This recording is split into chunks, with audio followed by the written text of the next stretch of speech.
Now, we also want to highlight that there are some sequences. Okay, there are some special cases that we should be aware of and also be able to use. So, there are two special cases that I would like you to be familiar with. The first one is that there are some sequences that are not absolutely summable. Okay, sequences that are not absolutely summable,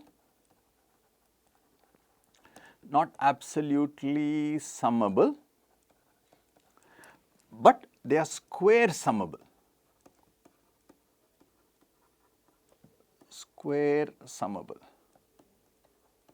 Okay. So, what does that mean? Summation n equal to minus infinity to infinity mod x of n magnitude squared is less than infinity. Okay. However, summation n equal to minus infinity to infinity mod x of n is, because it is not absolutely summable, this tends to infinity. So, it is not absolutely summable, but it is square summable. Okay. Now, for such sequences, if we remove the condition of uniform convergence,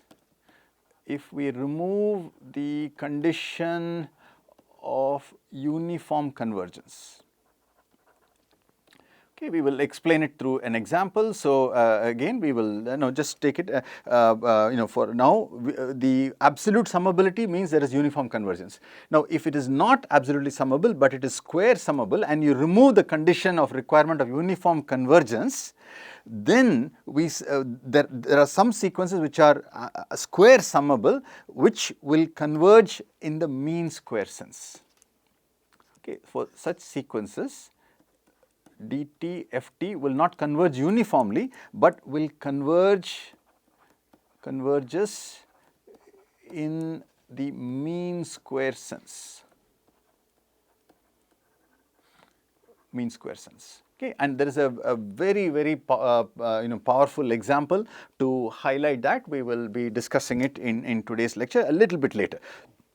But the important thing to note is that we have talked about uniform convergence for sequences which are absolutely summable. If the sequence is not absolutely summable but square summable, this is the same condition as finite energy. If you recall, this is such an energy. This is an energy signal. Right, energy signal is one which will satisfy this property. Okay, basically it is square summable, then the discrete time Fourier transform converges in a mean square sense. What do we mean by the mean square sense? So, here is a definition. You can use this as a reference for mean square convergence. Mean square convergence. Okay. And for this, what we are going to do is going to define one new term. The discrete time Fourier transform x e of j omega is n equal to minus infinity to infinity x of n e power minus j omega n. That is the definition of the discrete time Fourier transform. I am going to define a new expression. It is x subscript m e of j omega.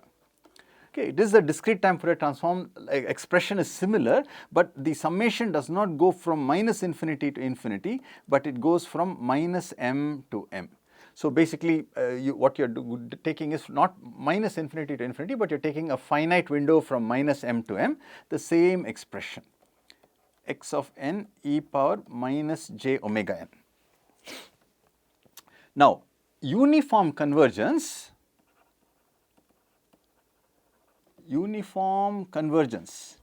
what do we mean by that? Limit m tending to infinity, x m e of j omega is equal to x e of j omega. This is what we mean by uniform convergence. On the other hand, this uniform convergence is not happening. What is mean square convergence? Limit m tending to infinity, integral minus pi to pi modulus of xe of j omega minus basically the absolute value of the difference xm e of j omega between them squared d omega, this tends to 0. Okay? If it was uniform convergence, the two functions themselves are equal. So, therefore, this integrand will be 0. In this case, the integrand is not 0, but the energy that you have under this graph, that energy will tend to 0. We will explain that in a minute. Okay. So, this is true as m tends to infinity. Okay. So, what are the aspects? You can have absolute convergence, absolute summability, that will give you uniform convergence. That means xm e of j omega will uniformly converge to x e of j omega.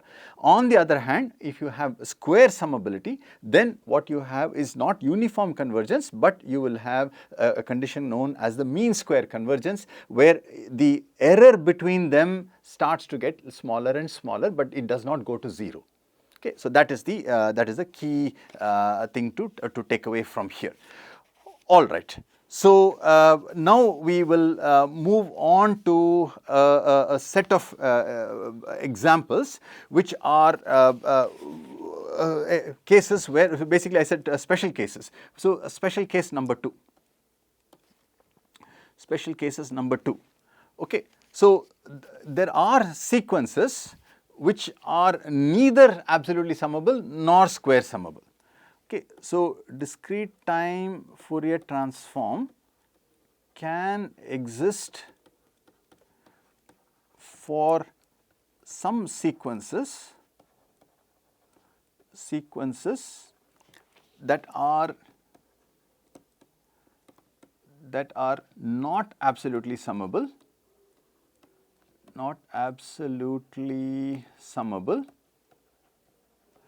neither are they square summable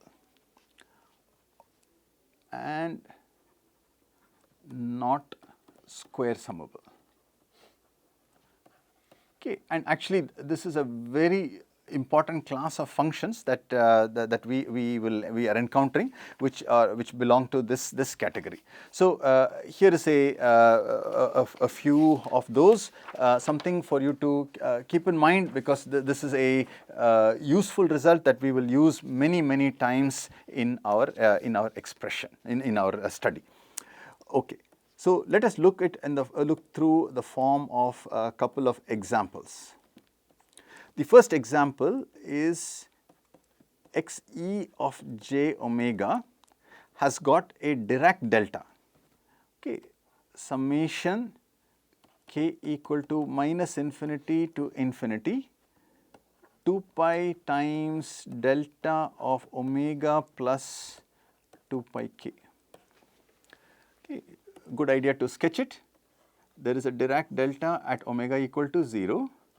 There is a Dirac delta at omega equal to 2 pi, 4 pi and so on. The height of this Dirac delta is 2 pi, and there are also Dirac deltas on the negative side. So, this is omega equal to 0, 2 pi, 4 pi, minus 2 pi and so on.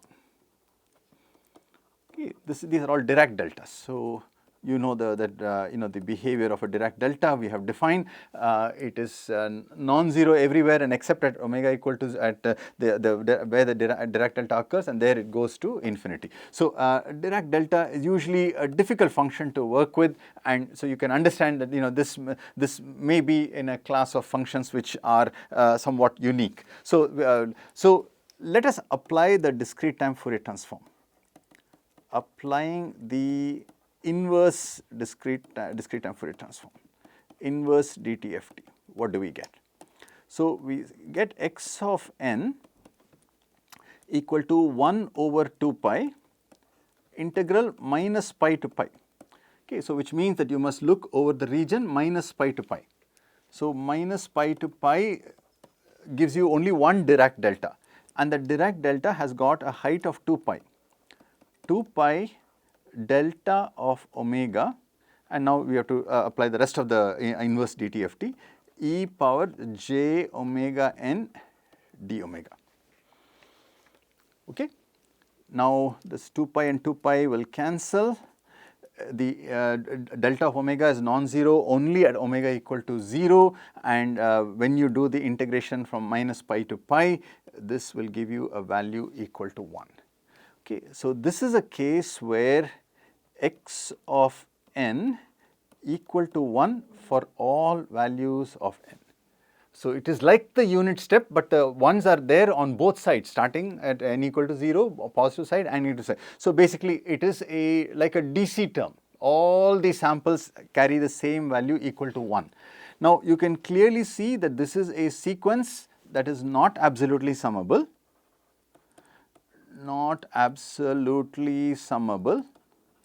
neither is it square summable.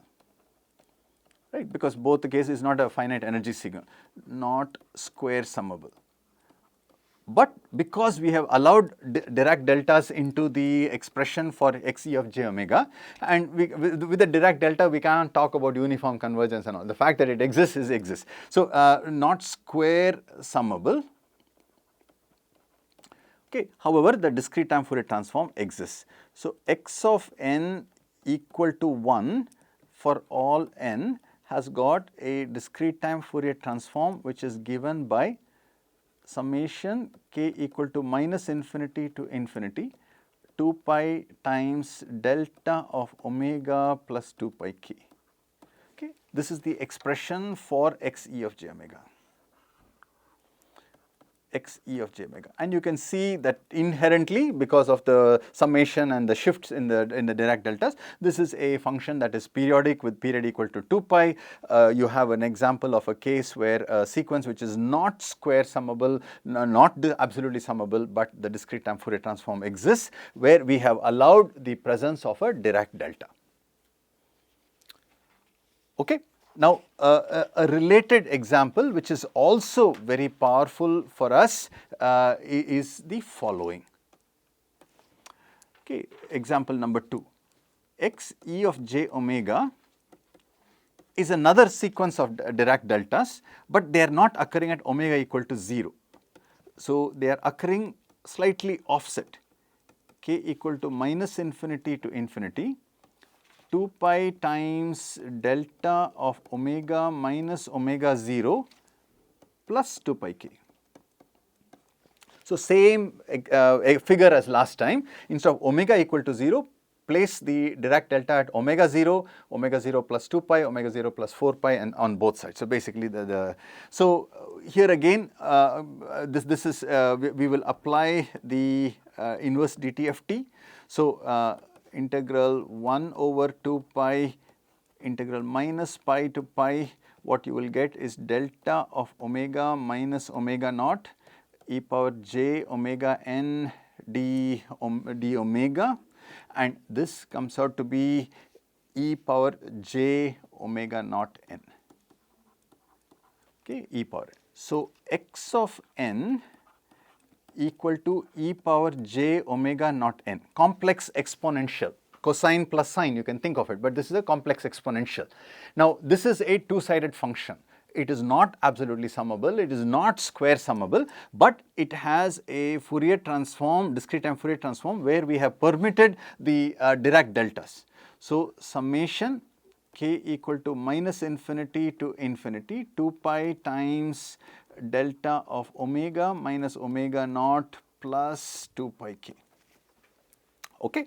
So, these form the two special cases. The first special case where we said it is not absolutely summable but square summable, where we will have mean square convergence. Then we have a few examples where the discrete time discrete time Fourier transform has delta functions, where you can get a discrete time Fourier transform relationship, but the signal is neither absolutely summable or square summable.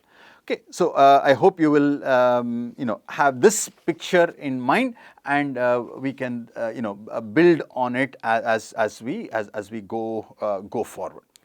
Now, of course, as we said, these special cases have to be dealt with quite often, and so in that regard, let me sort of build up the framework for studying that example.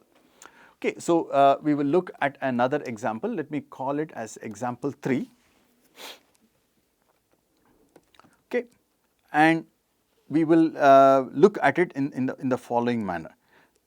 We are given that x e of j omega is equal to a rectangular function, rect of omega by omega c, which is equal to 1 for mod omega less than omega c, sorry, 2 omega c, rect of 2 omega c, and is 0 outside. What is outside? Greater than omega c but less than pi. Okay. So what is this? What does this figure look like? From omega c to minus omega c to omega c, height equal to 1 and is 0 outside. Okay, if you go all the way to pi, it is 0 outside of that region. This is the description of a rectangular function. Okay, this also you recognize is an ideal low pass filter. Ideal low pass filter. Okay, so again, we never described the shape of the ideal low pass filter. It is given in terms of the rectangular function. Okay, so now what we want to do is to look at the description. The first thing to note is x e of j omega. Here we described it only between the region minus pi to pi. Now, what if you wanted to get the general expression for this rectangular function? This would be equal to summation m equal to minus infinity to infinity. So, just like you had the rectangular function centered around 0. So, if you go all the way to 2 pi, there will be another copy which is there. Okay, this is at 2 pi. Then similarly, if you go towards 4 pi, there will be another copy at centered around 4 pi. So basically, this rect function repeats itself in frequency with a period equal to 2 pi. So how do we capture that? M equal to minus infinity to infinity, rect of omega minus 2 pi m. That's the shifts of and the denominator is always the same. It is 2 omega c. The width of the rectangular function is always between the center frequency minus omega c, center frequency plus omega c. So it is just centered around different multiples of 2 pi. So this is the expression for the full xc of j omega. If you are only restricting yourself to minus pi to pi, the initial description is okay. Now I want to get the corresponding x of n. X of n. Okay, 1 over 2 pi integral minus pi to pi. X e of j omega is a function that is equal to 1 and it is in the region minus omega c to omega c. So this minus pi to pi can be changed and e power j omega n d omega. Okay, so you can quickly verify that what we get here is sine omega c n divided by n pi. Okay, and of course, if you look at time n equal to 0, you will see that this is a 0 by 0 form. So we will write to be, you'll have to apply L'Hopital's rule. X of 0, you can applying L'Hopital's rule, you will get it to be equal to omega c divided by pi. This is applying the L'Hopital's rule.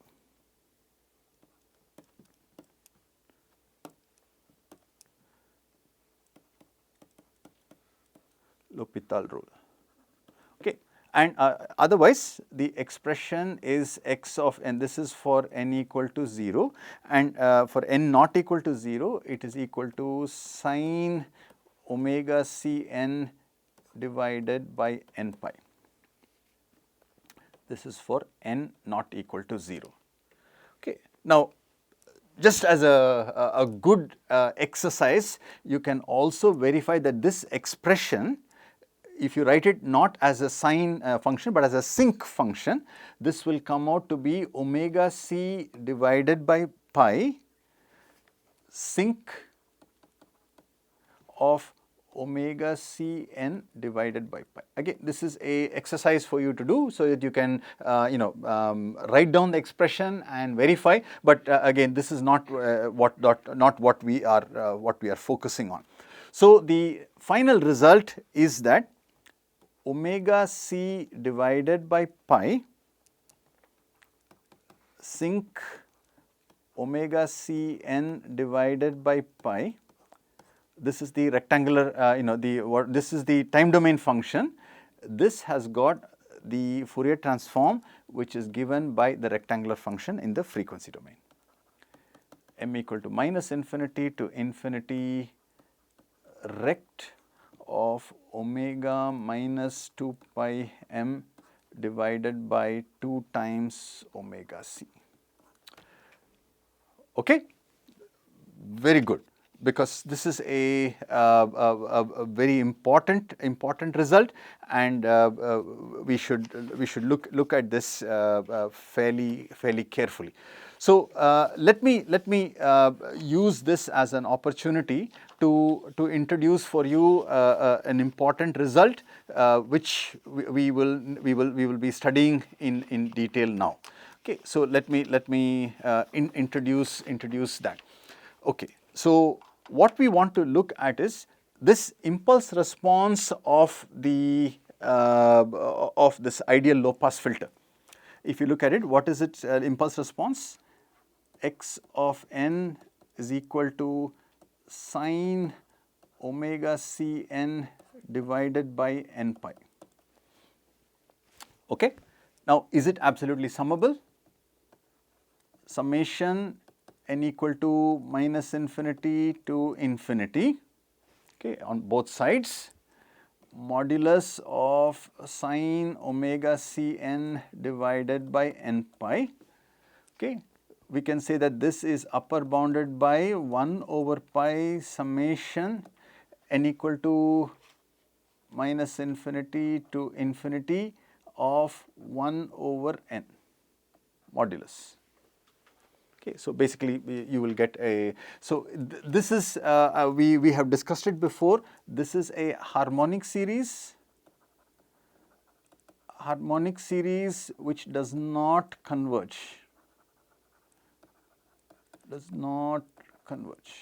Okay, this particular sequence 1 over n summation does not converge. Okay, so here is a case where we have a sequence that is absolutely not absolutely summable, but is square summable. Okay, square summable is 1 over n squared is a convergent sequence. So you can verify that it is a square summable sequence. All right. So now the key thing that that we want to capture is what is the understanding of the behavior of the system, and we would like to capture it and also study it in detail, so that we can then understand what is the application of the special case. Now, if you were to look at the, remember we said that we can look at the partial Hm E of j omega, which is summation n equal to minus m to m e power h of n e power minus j omega n. Okay, this is the expression. Now, the He of j omega is here, He of j omega is there, and you have an expression for h of n, which we just now wrote down. Okay, so what was that? Omega c by pi sine omega c n divided by sin omega c,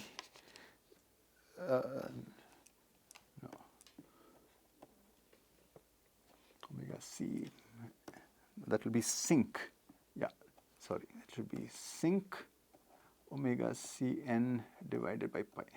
Okay, this is the expression. This is for n not equal to 0 equal to omega c by pi for n equal to 0.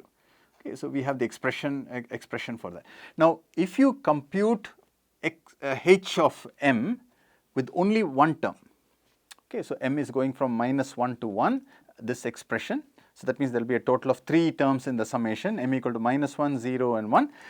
The shape of the hm e of j omega is given by this. Okay, that's not very useful. Now, as you go to a reasonable number m equal to 7, you can see how the response of hm e of j omega is starting to look more and more like h e of j omega. Now, when you take m equal to 19, see how good its approximation is. Now, take it to 1000. What you will find is that you will still see that there is a good approximation, but this oscillation is still going to be there. You will still see a little bit of oscillation at the end when you start. So, this is called Gibbs phenomenon. Gibbs phenomenon. Okay, and this is what we understand as the best example of a case of a sequence that is converging in the mean square sense. Okay. Now, if you look at the hm e of j omega and h e of j omega, they do not become exactly equal. However, the fluctuations are so small, but the fluctuations are still there. So, this is a case where you will get convergence in the mean square sense. So, as m tends to infinity, limit m tends to infinity, you will get convergence in the mean square sense. Mean square sense. Okay. Now, if you were to remember what you would have studied in continuous time Fourier transform, remember there was a condition that there should not be arbitrary jumps in the signal. Okay. Now, if you notice that there is a discontinuity in the discrete time Fourier transform. If you look at the expression that you have, a rect function, there is a discontinuity at omega c. Now, because of that discontinuity, you get a condition where you do not have uniform convergence, but there will be convergence in the mean square. So, this corresponds to a sequence where the impulse response is not absolutely summable, but is square summable, and you can see how it manifests itself in the expression and in the understanding of the Gibbs phenomenon. So, Gibbs phenomenon, a very important example. You can also study it in the context of Oppenheim and Schaefer. There is an expression that this particular section has been discussed. You can look at it. This figure is figure 21 in Oppenheim and Schaefer, and the corresponding example, if you read through, you will get a good understanding of what is convergence in the mean square sense. All right. So, this gives us the framework with which we can proceed forward. We have discrete time Fourier transform, which is it's completely defined with uniform convergence if you have absolute summability. If you do not have absolute summability, but you have square summability, then you get a situation where you can get mean square convergence, like we see in the case of the Gibbs phenomenon. The ideal low pass filter and the Gibbs phenomenon shows us that there is mean square convergence, but not uniform convergence. And a second special case is when the signal is neither absolutely summable or square summable, but you allow some Dirac deltas to appear in the discrete time Fourier transform. So, therefore, such signals which are neither summable or square summable or absolutely summable can have a Fourier transform, and an important class of them is the exponentials e power j omega naught n belong to this category.